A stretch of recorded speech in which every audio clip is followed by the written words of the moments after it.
Does anybody else have a heck of a time trying to get these melt and pour soaps into these little plastic bags? Let me show you what I've tried, and it helps a lot. But I want to know if you have any tricks too. All right. Okay, so we're gonna pop these out of here.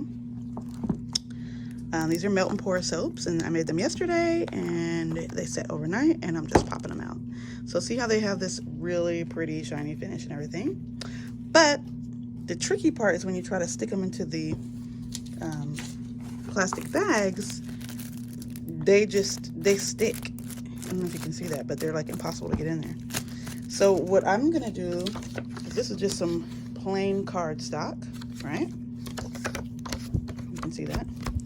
And I'm just gonna put him in here, sandwiched in like this. So he's just in there like that.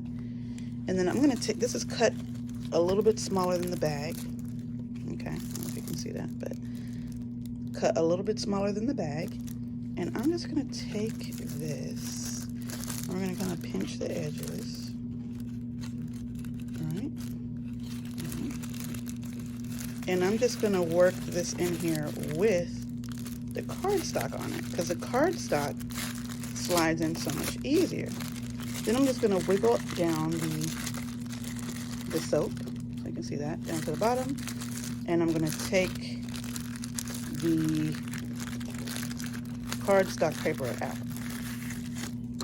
So now our soap's in the bottom of the shrink paper, a lot easier.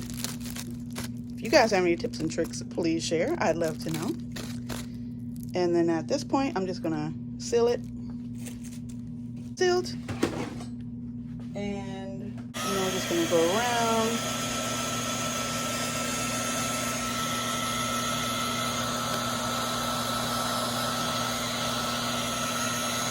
Hopefully it's not that thing right now.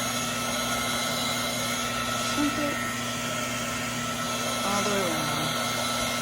I feel like this is a whole lot easier than trying to force it into that bag.